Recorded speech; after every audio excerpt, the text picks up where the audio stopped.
Hello, everybody. I'm Natalie Brunell. Thank you so much for checking out my show, where I get to hear from the leading voices in Bitcoin, financial markets, political structures, philosophy, and more. Please make sure you're subscribed to the show. And if you're watching this on YouTube, like this video so more people see it, and hit that notifications button so you don't miss out on any new content.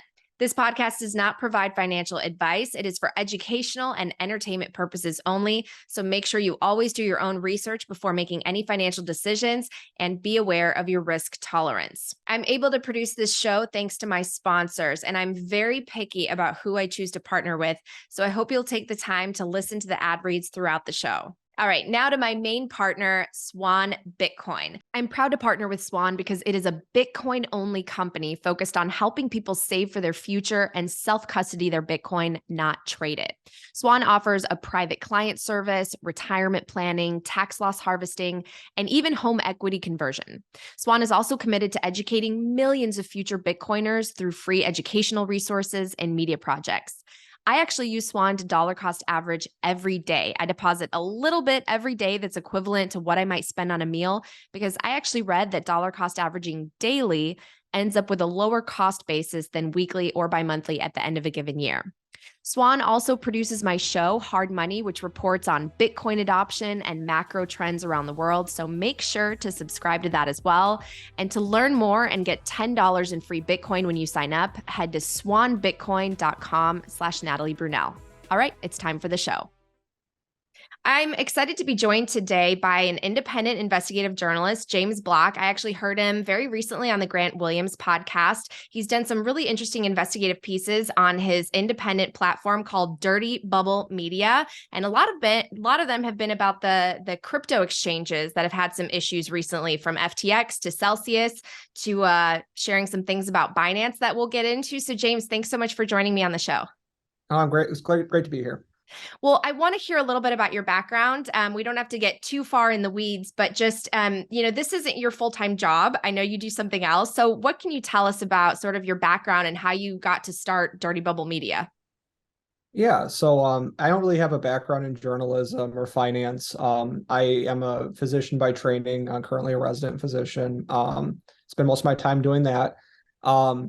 But I've always been fascinated by finance and the history of finance and fraud, things like Enron and obviously the great financial crisis, which happened when I was in high school. And, watching these things happen and then kind of watching them repeat themselves throughout history. And that's always fascinated me. So when I found out about crypto and all the things that were happening there, I started to recognize kind of the same patterns that have happened time and again in economic bubbles and bubbles involving a lot of fraud. So I became interested in sort of gradually went from just looking at things to actually researching them and then writing about them. And we're here now. So, well, I know you mentioned that your dad is a lawyer. I think someone in your family is an accountant. Why are you so interested in fraud? I just think it's interesting. I don't know. It's like you see these people who are very intelligent oftentimes, and yet they get themselves trapped into these elaborate mechanisms that end up destroying them. And it's like, you can look from the outside, it just seems so obvious. And yet it happens over and over and over again. And it's amazing to see how these things just continue to happen. And that when you boil down something that looks very complex on the outside, in reality, it's actually quite simple. Mm-hmm. I kind of want to go back to that maybe later in our discussion, because I do find it fascinating that, sometimes you think about someone's intentions and maybe they didn't intend to create a Ponzi scheme that rips off a bunch of people and can destroy lives. Really, I mean, for some of these people who invested, it's their life savings. But at the same time, you could do some real damage with supposedly good intentions. So maybe we'll talk a little bit about that later. But I want to get your take on sort of what's happening right now in the markets, because when you were on Grant's show, it felt like the next domino was almost imminent. We had the FTX meltdown. He was arrested and people thought that, maybe Binance was going to fall next. Everyone's always had some questions about Tether that I know you've been addressing in some of your work. DCG, obviously they just had the Genesis bankruptcy filing. So I just want to get your take right now, because as we start the new year, Bitcoin is sort of rallying. We haven't had a big meltdown. So, what's your take? These things don't happen overnight. FTX collapsing in a few days like that is, there are precedents, right? I think Bear Stearns collapsed in about the same period of time. There are examples where that happens, but oftentimes it takes a very long time. one example would be the Celsius collapse several months ago, right? Like it took several months. I mean, they were insolvent functionally for a large portion of their history, and yet they didn't collapse until June. They were probably, facing severe financial pressures for a couple of months before that. They didn't file for bankruptcy until July, right? So FTX is kind of an outlier, right? It's a unique example of something that goes down immediately. So, the fact that something hasn't happened in a month, I wouldn't put too much stock in that. Well, so you just decided to start looking into these companies. I know you mentioned you're obviously interested in fraud, but what caused you to start Dirty Bubble Media and start digging when you don't have, necessarily a journalism background, but clearly you've been able to develop sources and you've been alongside some of these crypto outlets breaking stories? Mm-hmm.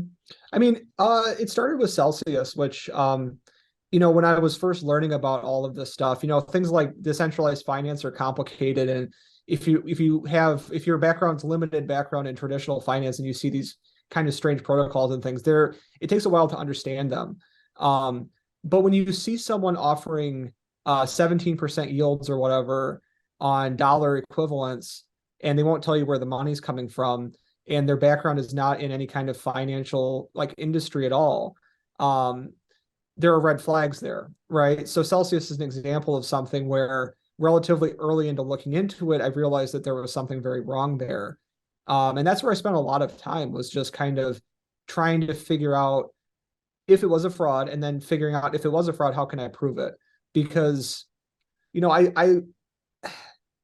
I try to convince people early, like, hey, look at the CEO's background, right? Like Mr. Mashinsky, the guy who founded Celsius, he lies about his entire history, right? Like he claims he invented voice over IP protocol, and that's easily demonstrably false. And there's a number of things like that where everybody's saying, like, what are you guys doing? You're giving this guy your life savings, and yet they didn't want to listen. And so I just kept kind of going deeper and saying, okay, well, maybe if I show them where the money's going, maybe then they'll understand. Or maybe if I show them that they lost, $100 million in a really questionable hack, essentially, and then never told anybody, maybe then that'll get some people to listen. And I found out, of course, nobody listens until it's too late. But along the way, I developed certain skills and got to meet certain people that have subsequently been very helpful for the kind of things I'm doing now. So I don't know, it kind of just became compulsive. It's just fun now. This is what I do for fun. So it's so fascinating. I mean, you've made comments about media and the fact that sometimes they won't ask the tough questions, especially to the people they should, because they're afraid of losing access. And as someone who comes from that industry, I've definitely experienced that. Sometimes they're afraid to ruffle feathers and push the button because it does mean that they will anger the powerful people that they also want to depend on for interviews, which is kind of disappointing. I mean, did you feel like you wanted to sort of do your work because you feel like the investigative work that should be done, you're not seeing it published? I would say it's more like I was able to do this work because nobody else was doing it. Mm-hmm. Right? Like it's all there.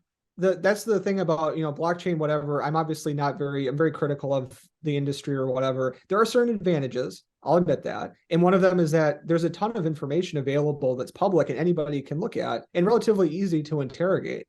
But it doesn't seem like many traditional outlets were interested or willing to kind of try to use that data to tell the story. And I don't know. I mean, there's definitely a bias. I don't know if it's because of legal concerns or because many times they're sponsors and have these close financial relationships with people, in the case of both CoinDesk and, although CoinDesk has been good, but like the block being secretly owned by FTX and little issues like that. Obviously there's conflicts of interest. So there's a number of other reasons why they're not willing to go places where somebody like me or other people who are doing the same thing as me are.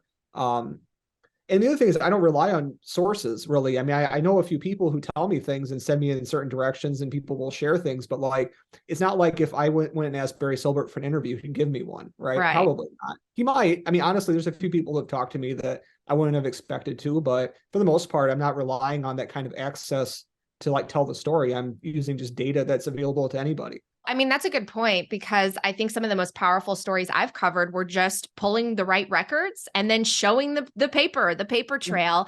But I will say that in this space, it's a lot harder, especially crypto as opposed to Bitcoin, because of how opaque it is. And because a lot of these companies are offshore and operating in a way where everything is kind of questionable since there aren't a lot of regulations. And so we'll get into some of that because I do have a lot of questions regarding some recent Binance headlines. But let's start actually with DCG and Genesis, since that was really kind of the most recent filing. Genesis filed for bankruptcy, and you've called DCG a smoking crater. So what's the latest that you can tell us about that whole situation? Obviously, again, I don't really have access to much information beyond what's public. I know maybe a couple things, but for the most part, I'm going along with it with everybody else. But the thing is that if you just consider what they've done, right? Borrowing customers' money to buy back shares of DCG is problematic. Using it to buy or make investments in venture capital companies or ventures that are very illiquid, and even in a good market, they probably couldn't liquidate for the price they paid. That's a problem. So if you look at what DCG's actual assets are, what do they own? I mean, they own Grayscale, which has the Bitcoin trust, and they own a significant number of those shares as well. So they have that. But Genesis it's just a big bunch of debt, right? Like nobody's going to pay $1 billion for the name of Genesis Trading. Like, who cares, right? What's CoinDesk worth, right? Like they're saying they think it's worth $100 million. That's crazy. There's no way it's worth anywhere close to that. They'll get a fraction of that.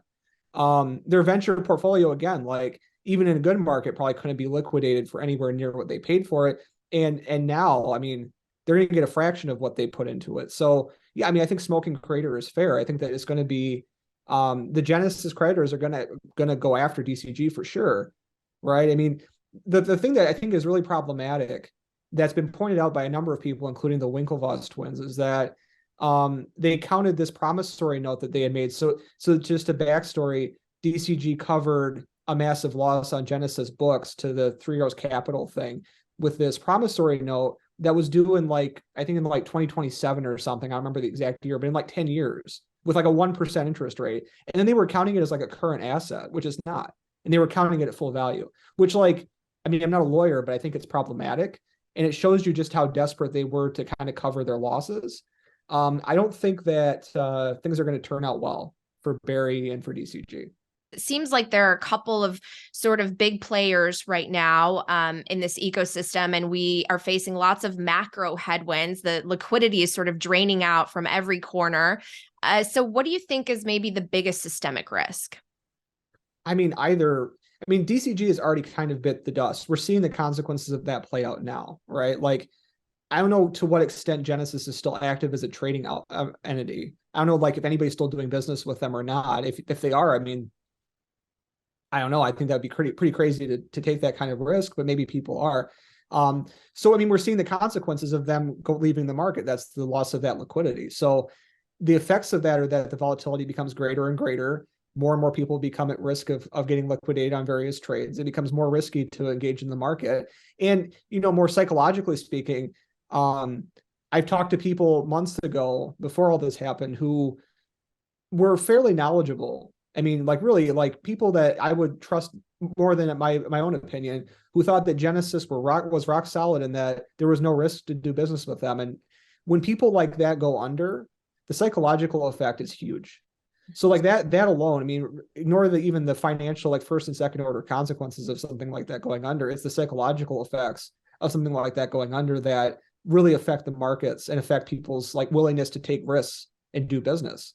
And in terms of Binance versus Tether being systemic risk, I mean, if either of those goes down, that's I think a pretty big deal. Which one goes down first, I have no clue. I think that, I mean, Binance has probably more risks in terms of exposure to consumers, right? Tether's smart. They've isolated or limited the number of people that can actually claim dollars back from them. It's a really small group of people. If you own Tethers, as an ordinary person, you can't go to Tether and say, hey, I want my money back. You have to be one of their approved parties according to their own terms of service. So they've insulated themselves to some extent from a bank run type scenario, whereas Binance has not. And Binance obviously has a number of regulatory entities coming after them, which I'm sure are probably looking into Tether as well, but they've been much more public about going after Binance. So, I mean, your guess is as good as mine, but if the biggest exchange in the business goes down, that's a problem. And if the biggest stablecoin in the business go down, that's a problem too. Well, you've been sharing some headlines about Binance, including you retweeted a scoop about Binance acknowledging an error that it keeps reserves for almost half of its 94 Binance pegged tokens mixed up with customer funds inside a $16 billion exchange Mixed wallet. up. Yeah, mixed up. Let's put it that way. Yeah. And then Yeah. they also processed, I guess, hundreds of millions in transfers from that seized Bitslotto crypto exchange, which most people had never even heard of. And then there's also been talk about how basically all of a sudden there was this cutoff. You could no longer transfer anything less than $100,000 worth with regards to the Swift network and Binance. So can you break down a little bit about what's happening? Because it seems like, Yeah. Binance and CZ, they were in the news a lot more when FTX, when that was all melting down, and now it's gone a little bit quieter as far as the big headlines, but there are things popping up, it seems like, every couple of days. Well, I mean, and that kind of goes back to what we were talking about before. The media doesn't really focus on things until after it happens, right? Like the FTX stuff really did not get a lot of attention until after they shut off withdrawals. And then all of a sudden people went, oh, wow, that's a big deal. But it was clearly happening for days. And, a number of traditional journalists have made statements on Twitter that, well, these people on Twitter, they didn't really know what was happening before we did. Yeah, we did. We watched it happen in real time, and most people were not watching it happen. So I would say I talk the most about Signature and their relationship with Binance because I've written a lot about that, and I think that may have had a role in what's happened. So a couple days ago, Binance emailed all of their customers stating that all dollar transfers starting February 1st, they wouldn't be able to process anything under a $100,000 transfer, which essentially means all of their retail clients will no longer be able to transfer dollars to them using the banking Swift network. There are other methods that they have, which I've also written about, but they won't be able to access traditional banking. And I think what's happened here, although we don't know for sure, because Binance claims that this affects other customers of Signature Bank as well, right? We know for a fact that Binance uses a shell corporation based in the Seychelles called Key Vision Development Limited to do its banking with Signature Bank. Previously used the same entity to do business with Silvergate until mid-2021, when suddenly Silvergate just decided to stop doing business with them one day. And there was never really any public statement about why. But it looks like Signature took that rollover. And recently I and a few other people have been making some noise about that, because it seems to us that a U.S. regulated bank maybe shouldn't be doing business with a shell corporation based in a jurisdiction known for involvement in basically offshore practices that are akin to money laundering and other things. And it also is very reminiscent of some of the banking practices of Sam Bankman-Fried. So it's interesting that we made these things public. I received a copy of the Signet. So Signature has its own private blockchain called Signet that it allows a number of its large crypto clients to use to make transfers internally. I made that customer list public, and a few days later, suddenly Signature is apparently limiting several customers. So I don't know if that's related or not.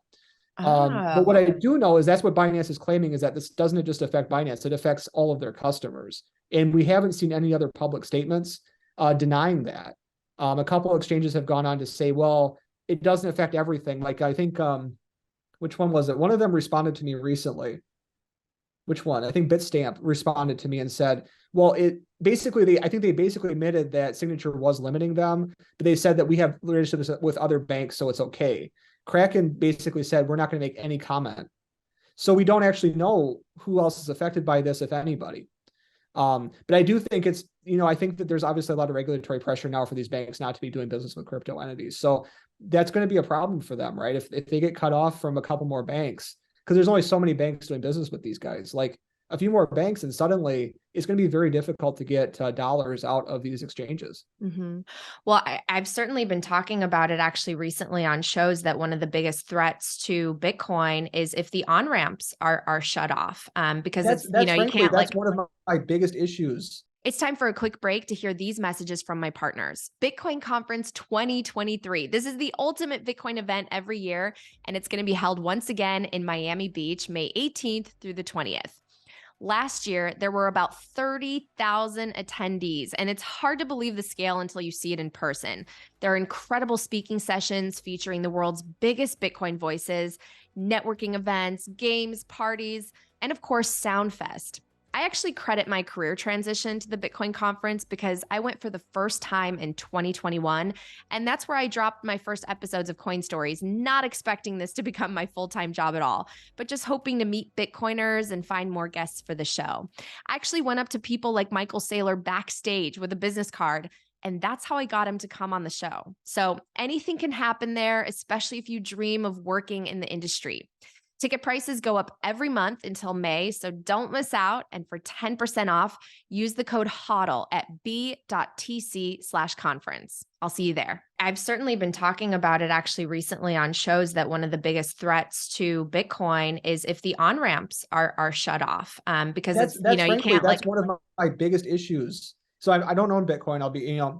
I don't necessarily think that the philosophical idea of it or the concepts behind it aren't bad, but the problem is that if you still rely on fiat currency being used to buy and sell it, and if that's a critical component of using Bitcoin in the economy, which it still is, then you're absolutely still open to the government shutting it off, for right? At least for people. the majority of people. Like if you can always get creative enough to get around. It's not like you can prevent it from happening, but you can prevent 99.9% of people from accessing it, and that's what might happen. Well, certainly policymakers would be incentivized to try to make it harder if they really understood maybe sort of the power of something that's completely decentralized and a money that's decoupled from the state. And we don't have to get into the philosophy too much. Although I do want to ask you your take maybe a little bit later on Bitcoin and how much you've studied it. But back to what's happening right now. For people that aren't really familiar with Signature Bank, could you kind of give like a primer, a little bit of a background, because it is a US regulated bank, and the banks that are regulated here, they're sort of, it's implicit, but the Federal Reserve sort of backs them, right? Right. So and let me look this up really quick just to make sure I'm not making this up because it's so absurd. I just want to make sure I'm not going to make this up. Okay. Yeah. So Signature Bank is a New York-based commercial bank founded, I think, like 2010 or something. It's a relatively new bank. It's been around maybe 20 years or something or less.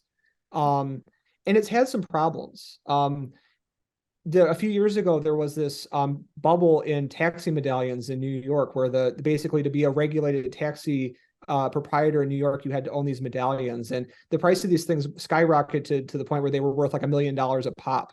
And people were borrowing insane amounts of money to buy these like medallions so they could be licensed taxi owners. And it was a very like crummy business. And there were a lot of very interesting kind of like borderline organized crime people involved in some of the lending and stuff. It's a really interesting story, actually. Wow. And it turns out that of the like big banks or legitimate banks that got involved, Signature had massive exposure to that and had to write off a large chunk of loans because they were involved in that business. Another thing that's interesting about Signature is that they have a very close relationship with the Kushner family, which is, Trump's son-in-law, and Ivanka Trump was on their board at one time. So it's a weird bank. It has some really interesting connections to some very interesting people. Who started it? Ago, I don't even remember their name. I think Shea is the chairman. I think he's one of the founders. But it was funded by, I believe, an Israeli bank that had some issues with tax evasion and had to pay a bunch of money to the U.S. government in fines or something. You'd have to look that up. I don't ever remember the exact details of that. But it's an interesting bank. It has a number of interesting. Another problem with they were like involved in this massive Ponzi scheme and they were like lending to them and stuff. It's a whole thing. It's worth looking into but I mean, I've mostly focused on their crypto relationship because that's the part that I'm interested in. Are you familiar with Whitney Webb's work? Because some of your stuff kind of reminds me of what she's I've encountered some of her stuff before. So I think she kind of does a lot of the same thing where it's just combing through records and putting together stories, Right. I think it's a little bit easier to do what I'm doing because it's more recent and the actors maybe are a little bit less or a little bit easier to find. But so Signature So Signature is almost kind of like an intermediary. It's sort of the bank that the crypto exchanges use in order to get connected to the legacy system. Right. So Signature, I believe in like 2017 or 2018 is when they really started banking crypto. It may have been even a little bit later. But they made a real push to do that. And, you know, I'm not exactly clear on why. There's an interview with that chairman who talks about how he actually seems to be like this believer in crypto, or at least he sells himself as that, and how they really like tried to reach out to these guys and start banking them. And Signature ended up building their own private blockchain, which is called Signet, which only operates inside of their bank and is used for intrabank transfers, and offers essentially fee-free transfers 24/7, 365 between any banks or any customers inside the bank. And my favorite thing is that they call it a walled garden approach. So the idea being that if you're, good enough to get inside the walled garden, you can play however you like. And they don't really have a lot of controls on the transfers or anything that's happening once you get inside their system. So they ended up banking a lot of major players, including Binance. They had FTX and Alameda. They had Genesis Block, which was a company involved with Alameda that I think is worth talking about in terms of some of their business practices. But essentially, they've banked a number of very interesting parties that I would have to think that a compliance department at a bank would have some issues with, traditionally speaking. And then you have literally hundreds of billions of dollars in transfers happening on the Signet blockchain every quarter between all of these parties. So I think they may have opened themselves up to some regulatory questions, and I think there may be some regulators who are kind of looking into them now, and maybe that's why we're suddenly seeing Binance being cut off from the banking system. Well, at least in the US. So is Signature Bank kind of doing this because the rules sort of aren't really written about this space yet? So agencies like the SEC can't really go after them, or did they have to get permission to work with these companies, many of which are offshore? Like how are they the bank for the crypto exchanges? They're doing it. So I'm not an expert in banking compliance regulations or AML or anything else, but I mean, all I know is that when you have a company approach you that you can look up publicly, like somebody like me can just Google it and see there's a whole series in Reuters about how Binance is involved in everything from laundering money for Iran to potentially drug cartels, and their approach to basically evading regulations in every country by having no formal headquarters. This is all well documented, and yet they're doing business with these guys. And it just, like, to me, it's just questionable. It's like, why? I mean, like, you don't have to do that to run a successful business. You can choose not to do business with certain people, and most banks would not do business with them. And so it's questionable about why you would do that. And you've pointed out in your work that there are essentially records that show that there's Binance US, which is sending customer funds to the offshore entity, which technically is possibly a violation of their own rules, much less regulation that exists right now. Yeah, so that's something, it's difficult. So Binance US is the United States arm of Binance, but it claims to be essentially a separate entity, although I believe the majority shareholder is still CZ, the CEO of Binance. Just like FTX US did. Yeah, suspiciously very similar. It's actually amazing how almost identical these two companies are in terms of their design, in terms of, Binance was the first investor in FTX, right? It's not like these companies are separate entities. And it's interesting to note that I believe it was right around the time when FTX was trying to get that stadium named after them, and they started doing a bunch of due diligence into like the owners of FTX, which included CZ at the time, and they were not willing to provide any information about themselves. And then that was when actually the Binance FTX thing sort of, they broke apart and Sam, quote unquote, bought them out. So, there's some interesting things there that, the idea that these were separate companies, I don't really think that they were. I think they became maybe separate companies, but the relationship between those two entities is not clear. Regardless, going back to Binance US, ostensibly it's a separate entity because Binance itself is not supposed to do business in the US. Yet I was able to find, very easily, that there's over $1 billion in transfers between those two companies on the blockchain, just on Ethereum. That's not including Bitcoin, right? And what you can see is that there's one example recently where Binance US was facing significant amount of withdrawal pressure, and they actually had to stop paying out withdrawals of Tether for several hours.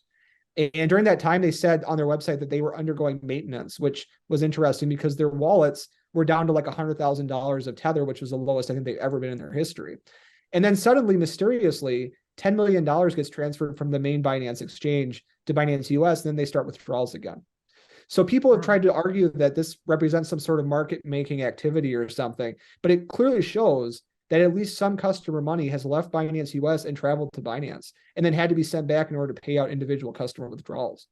Because these are like small withdrawals. These aren't like, it's not like somebody was like trying to withdraw $10 million and $10 million came from Binance. It's like they sent $10 million and then a bunch of people withdrew like $100. Right. So they're clearly commingling assets. They're clearly sending these assets to Binance. And the relationship here is not clear, but Binance US admits in their own terms of service that market makers on that platform can include related parties and offshore entities.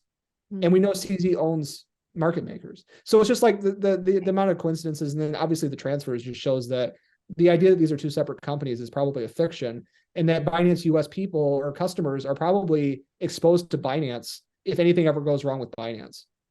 Yeah, it's really interesting. There are certainly more questions than there are answers. I thought it was really concerning that there are these market makers, which obviously it prompts the question of whether he's trading against his own customers or pumping up the token prices. He does it for free. He claims that his market making company is a nonprofit.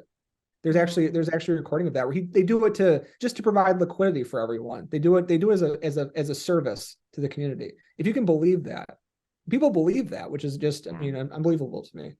Well, it's also interesting. I've heard if you want your token listed on Binance, you basically have to put the BNB, their native token, on your balance sheet. And so you've obviously raised those issues of, FTT. That's essentially a vapor. It's not real. It's like counterfeit money.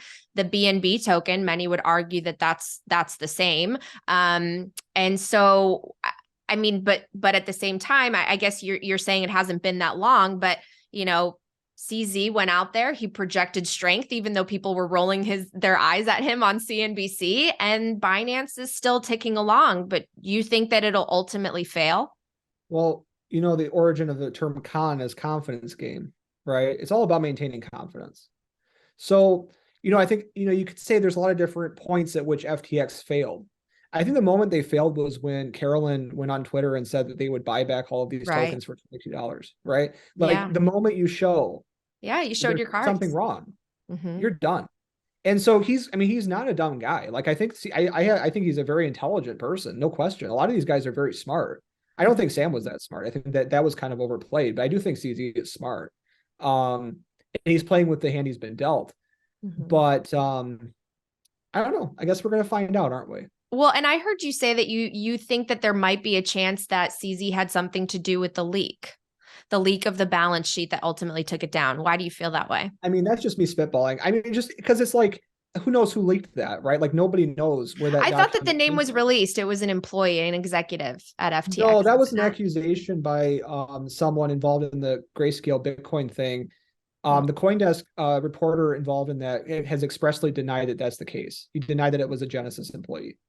Okay. So, I don't know. I can't say for sure whether or not that's true, but he was very emphatic and he denied that to me personally, in addition to publicly. So I don't think we know who released it. It had to have been a relatively small group of people that had access to that to begin with. And it's like, who benefits, right? I think that long run, it probably won't actually benefit anyone in this space, but if anybody could benefit, it was him. But yeah, I have no clue. I really don't know who did. I'm totally speculating. Like, could have been anybody within that small group of people that had access to this information. But can you share a little bit about the chat that went on between CZ and Sam Bankman-Fried? People have referred to it as the collusion chat. You said that, they are essentially working together. And at one point in the chat, they said Sam Bankman-Fried was doing something that was affecting Tether. And CZ, I believe you said, basically wrote that if he affects it, don't mess with Tether because you'll ruin everything. So can you talk a little bit about that? Yeah. So apparently all of these exchanges, and this is, I believe, the New York Times or Washington Post. I think it's New York Times that released this. The major exchanges have a private chat that they all talk with each other and they coordinate. I think literally the title of that thing is exchange coordination. So they literally admit in this thing that they're, basically manipulating markets and coordinating with each other in a way that's obviously violates a lot of different laws, at least in the United States, which whatever, right? Who cares? But yeah, so they were talking about a variety of things, and during FTX's collapse, at one point Alameda sold a relatively small amount of Tether. It was a few $10 million worth or something, like 30 million, I don't remember exactly, on one of the decentralized platforms. And a few people saw it and were like, oh my God, Sam's trying to break Tether, which it didn't make any sense because the amounts involved were so small. But apparently it spooked him enough to tell him to stop doing it, which is interesting because it really isn't that much money. 30, $50 million compared to a $60 billion market cap. And even in these like decentralized marketplaces, there's hundreds of millions of dollars in liquidity at any one time. So it's like, and then again, I think that comes back to this idea of it being confidence, right? If you shake people's confidence, if people think that Sam Bankman-Fried's trying to break Tether's peg, then Tether's peg will break, right? Because it all depends on confidence. And that's true in real markets too. It's not like that's totally limited to Ponzi schemes. It's true for everything to some extent. But Ponzi schemes are uniquely vulnerable to loss of confidence because there's nothing backing them but thin air. But so far, Tether has been able to redeem everything, and so has Binance, have they not? Has Tether been able to redeem things? I've never seen the dollars. We don't know what the redemptions look like, right? Like we don't know what that means because who redeems Tether? Right? Like it's a very small group of entities. And it's funny, one of the few people that's ever publicly stated that they redeem Tethers on a regular basis was Sam Bankman-Fried. And remember that almost $37 billion worth of Tether as of mid 2021 were issued to Alameda Research and Sam Bankman-Fried. So just keep in mind that their biggest customer turned out to be the biggest fraud in the space. And then you have to wonder, is the money really there? And what does a redemption actually mean when you take money back from Tether? In terms of Binance, the idea that, yeah, they have their customers' money to some extent, that shouldn't be a surprise to anybody, right? Like they should have the money. The problems with Binance are not just that they may not have all of the money, it's that they're also breaking laws in multiple different countries and face serious regulatory problems. Like that's to me is the danger that really they face that people don't appreciate. Like it's an example of like if they get shut off from all the banking in the world, that's a problem, right? Like they might have all their customers crypto, but you can't do business if you don't have dollars. So I think there's multiple issues there. Well, yeah. And a lot of people use, stable coins around the world to access this whole ecosystem. And so I'm kind of curious if you could share a little bit more about what we maybe do and don't know about Tether, because as a stable coin, it's supposed to be backed. It's supposed to be $1 for $1. So what do we know and what are the questions that exist? All right, it's time for another short break to hear these messages from my partners. First up, Fold. Fold is the best Bitcoin rewards debit card and shopping app in the world. You can earn Bitcoin on everything you purchase, from Amazon to groceries to sprucing up your wardrobe with Fold's Bitcoin cashback debit card. And you can win free Satoshis every day or even play for the chance to win a whole Bitcoin by spinning the daily wheel and the purchase rewards wheel. I have an alarm set every day so I don't miss out on spinning the wheel and earning free sats. And it's also a great app to get someone that is totally new to Bitcoin. So if you want to join the fun, head to foldapp.com/Natalie and get 10,000 in free sats when you sign up. And finally, I'm excited to partner with CrowdHealth, a Bitcoin alternative to health insurance. Health insurance costs can be sky high today, and you essentially send money every month to a massive corporation, the health insurance black hole, as I call it. And if you don't need any health care, you never see that money again, right? But if you do need to go to a doctor, you end up having to pay even more out of pocket, especially if you end up as one of the 20% of claims on average that aren't covered. With CrowdHealth, you pay a small monthly fee that goes into an account that you actually accrue over time and is yours to use or keep if you ever leave. You can even save that money in Bitcoin. CrowdHealth is all about community, and the community crowdfunds everyone's healthcare. So if something does happen or you have a doctor visit, CrowdHealth will negotiate down the medical bill much lower than what insurance would be, and then the community helps you cover it. And in return, you help others cover their needs. For more information, you can head to joincrowdhealth.com/Natalie. And if you use promo code Natalie, you get 6 months for $99. All right, back to the show. What do we know and what are the questions that exist? So what we know is Tether's been around for 8 years, 9 years now. it kind of developed out of a project run by a former child star named Brock Pierce Brock and a couple Pierce. other Yeah, guys, who's an interesting character in his own right and pops very. up in many strange places along the way. Mm-hmm. Um, Other people get involved, like Phil Potter of Binance, who's the guy who founded this Binance, and his also has very interesting ties to very early points in the crypto space, including Mt. Gox. So, there's some interesting people and they keep popping up time and again. We know that their CFO is a former plastic surgeon who was involved in counterfeiting like DVDs in Italy and who had a factory, electronics factory that was apparently selling counterfeit items that mysteriously burned down when he had to pay back debts. We know the other founder, Vandervelde, also was involved in this kind of weird electronics business in like Hong Kong and also had some really strange business dealings. So we know like all the people involved in Tether are really weird and kind of really weird backgrounds that are kind of questionable for someone running a $60 billion company. We know that they've admitted to lying about their reserves and throughout most of their history as proven by their settling with both the CFTC and the New York Attorney Generals for lying about their reserves throughout most of their history and for commingling assets between the Bitfinex exchange and Tether throughout most of its history.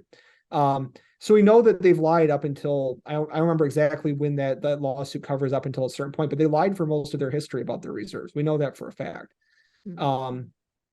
We know that they have a very difficult time doing banking. We know that their main banking partner is Deltec Bank, which is based in the Bahamas, has a long and storied history involved in things like money laundering going back to its founding.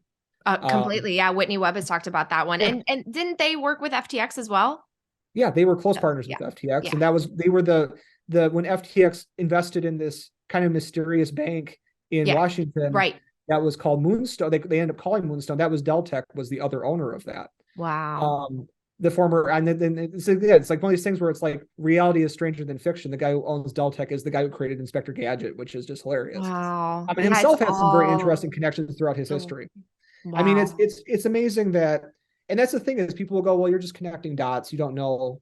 And that's the thing is you can only show so much with the evidence we have. We know that they've made claims about their reserves that are questionable, to say the least, in terms of like holding tens of billions of dollars in commercial debt that no one in the commercial debt markets knew that they existed, according to Bloomberg and according to my own sources. They own tens of billions of dollars in treasuries now, and nobody in the treasury markets that I've talked to has ever heard of Tether doing business. So they're clearly have to be doing it through intermediaries at the very least, but nobody seems to know who they are. So there's a lot of things that are questionable about Tether, and that's been true throughout their history. And the fact that they're the largest business in crypto, essentially, I mean, they're 90% of the liquidity or something, or at least they were. BUSD is starting to take over now, which is kind of interesting. But yeah, that's what I was going to say. I mean, they do provide a lot of the liquidity. A lot of people are transferring it's UST trades. It's the UST price of Bitcoin, not necessarily. It is. And that's another problem with Bitcoin, right? That's actually one of the reasons that if you look at it's instructive actually to look at the SEC replies to the various people who have tried to make Bitcoin ETFs, right, including Barry Silbert. Mm-hmm. They have like 7 or 8 things they list in every single one of those rejections. And one of them cites Tether as one of the reasons why they won't allow Bitcoin ETFs, because they're basically saying these markets are totally fraudulent and we're not going to allow you to have this exposure to US customers, which whatever. But that's I mean, and then they're going and approving futures and doing all sorts of things that bring, risk to investors. So they're not. Well, it's the difference between the futures versus the actual Bitcoin is the difference. But regardless of whether or not that's fair or whatever, I still think it's instructive that there are some interesting problems there. Mm-hmm. And the fact that everybody, I mean, the thing is, it's an example again of confidence, right? Like, because they haven't collapsed yet, everybody thinks they're okay. Mm-hmm. I mean, Bernie Madoff lasted for what, 30 years before he went down? Right? Well, and we've talked about this on several shows that I've done of just, we were in the height of the bubble. And so you could get away with it longer. You could kick the can down the road, especially with a lot of the prices of these tokens and Bitcoin pumping. So you could get away with it and hide what you were doing. And arguably, if we hadn't crashed and we didn't have this massive correction, they probably would have gotten away with it for a lot longer. And all of a sudden the tide came out and we saw who was swimming naked. And what's really sad, unfortunately, is that so many people that, again, were just trying to save for their futures, people that were trying to save for a college fund or for a retirement, they got totally, fleeced by people who may have had, again, good intentions, but all of a sudden they had to keep this scheme going, and you dug yourself deeper and deeper and deeper into a hole. And my only hope is that we actually see some justice in the form of punishment and consequences, so that maybe this is, discouraged from happening again. But I don't know if we will, because a lot of people question who Sam Bankman-Fried was in the pockets of, and whether or not he'll get away with it. I mean, do you have any thoughts on that? I mean, I would be surprised if Sam didn't do some serious time. I mean, I honestly really would be. And I mean, I am a fairly cynical person, to be honest with you. Like, if it doesn't, if my career, my interests don't like betray that fact that I'm pretty cynical, but like, they're going to want to put him away because they can brag about having put away him, right? Like, some people will do time, right? Like, go back to Enron, like, Ken Lay was close friends with George Bush when he was president. He still did hard time, right? So it's not like knowing people or paying off people is going to save him. The thing I would be concerned about is that the people that may be behind Sam Bankman-Fried never get caught. Right. Well, you made some interesting comments about how there are not ties, but similarities between FTX and BCCI, which maybe some people are familiar with, that was involved in everything from money laundering to trafficking of drugs and guns. And they eventually collapsed, and there were politicians paid off as well with that. A lot of innocent people kind of harmed. But can you talk a little bit about any of those similarities as well, just to touch on it in our show? Well, I mean, that's what I mean about, like, if you know history, you can recognize these things because the patterns repeat themselves. And it's not like they're identical, but they're similar. So with BCCI, which was this international bank that did business with literally everyone from like Noriega to the cartels to the Marcos family and the CIA and everybody else. I mean, it's insane. And all public, it's not like this is a conspiracy theory or something. It's demonstrated fact in the Senate reports on this thing. So it's not like you're right. making something up. Yeah, all I mean, public. It's demonstrated, right? The founder was going around giving money to politicians and to charities and was close friends with Jimmy Carter and everything else. Right. And yeah, it's very similar, right? They used a convoluted corporate structure that was international in its scope. They moved money around with like commingled funds on a regular basis. They defrauded a lot of retail people. A lot of the victims of this thing were retail customers throughout the world. They intentionally siloed different parts of their businesses so that they would have audits done of, say, like their UK component that would look good. But then if the auditors had taken a look at the rest of the business, they would have realized how bad things were. That's the same thing FTX did. They did literally everything from the donations, the political contributions, hiring, the regulatory capture, the corporate structure. Literally, it's like they just read a story about this BCCI and said, we're going to copy this almost identically. And I'm sure like you'll find that's probably true for a lot of offshore type entities like this that use these kind of, convoluted structures to basically obfuscate what they're doing. Well, it is really sad that it was basically proven that if you have a certain amount of money and you offer it to the right people, you'll get a meeting in the Oval Office. Like, how sad is that? That a couple months before this whole collapse, he was in the Oval Office. I'm sorry? But also, like, they're also connected though, too. I mean, it's not like his family doesn't know people, right? Like, even before he gets rich from this crypto thing, they're connected going back a long ways. I mean, they're closely involved in the parties and everything else. They're well-respected lawyers and professors who know a lot of interesting people. So I don't think it's entirely a coincidence. Like, CZ can't get into these things even with $1 trillion, but Sam Bankman-Fried could. And I think that's instructive, although I don't want to I don't know what the answer is. I don't know if there's anything more going on here than just a run-of-the-mill fraud, but it certainly does smell bad. You said when you were talking with Grant that once you scratch the surface, you can come across some dangerous people, but you didn't really elaborate. What do you mean by that? I don't know. Do you want to, you have to check under your car every day if we start talking about this, right?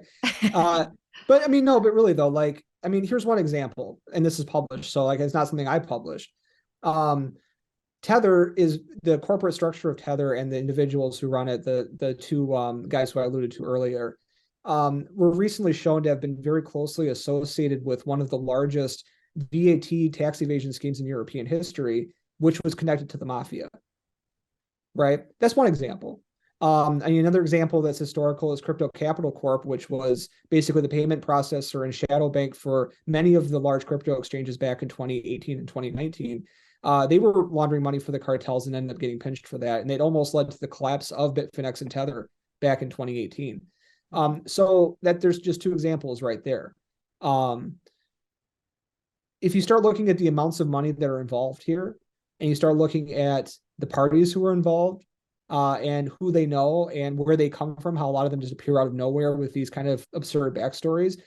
Again, these are patterns that you'll recognize if you've studied history and studied these types of things. It's happened before. That's what I'll say. It's so interesting that it always kind of links back to something related to intelligence and our government at the deepest levels, and also organized crime.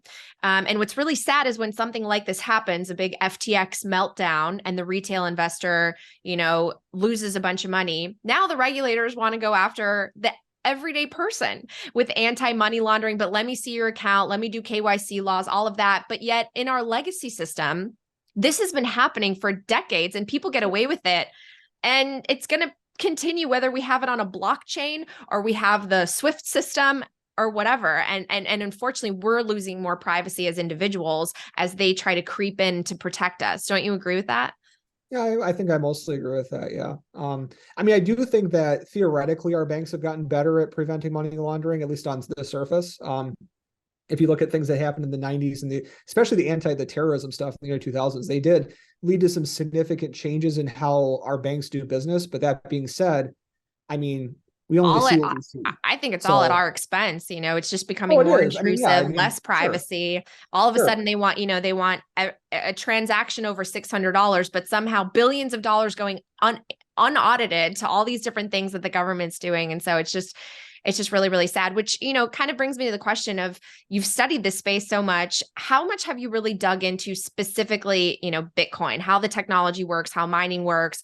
Where are you at in terms of the Bitcoin rabbit hole? I mean, here's what I think. I focus on things that matter in my brain. And what matters to me is things that actually are happening, is reality, right? So the narrative of Bitcoin is interesting. The technology could be valuable. The problem is that the price of it and the access to it is almost entirely through bad actors, right? I mean, I think we agree there's something really wrong with Tether. There's something really wrong with Binance. There's something really wrong with FTX. And those three entities, essentially, before FTX collapsed, controlled the markets for all of this stuff, right? So for me, it's like, why would I buy something when I know that the price of it's controlled by people like that, right? That's the problem. Like you have to consider that before you even think about it as a store of value or whatever else. We don't know what the value of it is. I was talking about this a little bit with Laura Shin a couple of days ago. It's the same, theoretically, maybe there's a value. I don't know what it is, but we don't know what it is because the price of it's determined almost entirely by bad actors. So until that changes, I mean, I wouldn't consider it myself as an investment. You bring up really the problems with all these centralized ledgers and centralized systems where they are repeating sort of the problems with fiat. Whether you're talking about an exchange or a company that starts one of these tokens and sure, pretends that it's, some amazing innovation, that the true difference is that Bitcoin, it's in this immaculate sort of providential conception, it has become so decentralized that it is a secure ledger that is encrypted and backed by energy. There's a cost to producing it is really, I think, one of the most important features, whereas there's no cost to producing the FTT token. There's no cost to producing the fiat that they print out of thin air. And unfortunately, you're right, though, in the sense that as this ecosystem, as this space grows, this asset class is surrounded by a lot of bad actors and rehypothecation and the problems that existed in the legacy world. And so, however, I really do think that you're a Bitcoiner. I think that if you studied just solely Bitcoin and not the other blockchain stuff, because I'm very Bitcoin centric, I think that you would start to see that actually, you can create these circular economies. You don't need a lot of the on-ramps. It's important to have it, especially in the West, sort of the I don't know, the blessing of the policymakers at this point, it would be very helpful. But at the same time, you really don't need it. It is such a grassroots effort. It's the people's money. And I think that you would be really behind it. I think there are some issues that need to be ironed out first. Well, I will say I do agree with the fact that some of the on-ramps and some of the actors in the space, there are questions, there are issues, there are concerns, which is why I'm a huge proponent of self-custody. So ultimately, being able to take your keys, take possession, and not be reliant on one of these companies where you have to audit the reserves or trust that this intermediary or party is doing something with your money that you trust. But as we start to wrap up, because I know we're short on time, can you tell us about what you're working on now, or maybe what you're eyeing in the space and curious about? Because like we mentioned at the top, this isn't your full-time job. You're a physician. You go to work, you're treating people, and then you come home and you're thinking all about the crypto space and how to investigate it. Yeah, honestly, it's become an obsession. I've been looking more at historical stuff lately, like what was happening in 2017, 2018, and even earlier than that, because I think that it's interesting how some of these same actors pop up time and again in different garbs, right? Brock Pierce is one good example of someone who just mysteriously gets involved in all of these major deals throughout the history of crypto. And so I've been trying to kind of educate myself because I'm relatively late to the game. So trying to learn a lot of things other people probably already know. Mm-hmm. To put things in context, because it's not like these people came from nowhere, right? They built their little empires out of stuff from before, and many of them have very interesting connections going back a long time. Mm-hmm. So that's what I've been trying to work on. But we'll see where it ends up. Well, I really want you to read the Bitcoin Standard, and then we should chat again, because I think you'd really get a kick. Have you read the Bitcoin Standard yet? I've read pieces of it. Not enough of it, I think. Yeah. Okay. All right. Well, we will be watching for your next investigation. Where do you want to point people to? So I publish most of my final formed work at Dirty Bubble Media at Substack.com. Mm-hmm. I do have a Twitter account where I just kind of post whatever I feel like. Usually it's accurate. Sometimes I'm just screwing around. I don't lie. But I definitely make fun of people a lot. So if you're into that kind of thing, you can follow me at Mike Bergersberg on Twitter. Awesome. Well, thank you so much for taking the time. I think there are so many questions that people have about all of these companies. Obviously, I'm someone who says, don't trust, verify, really do the homework. You're obviously doing it yourself and sharing what you're learning. So thanks so much, James. Thank you very much. Thanks for having me. Thank you so much for checking out this show. Again, make sure you're subscribed so you don't miss out on any new content. And I love to hear your feedback. Leave a comment or send me an email at natalie@talkingbitcoin.com. Let me know what you think, if you have guest suggestions, and I'll see you next time.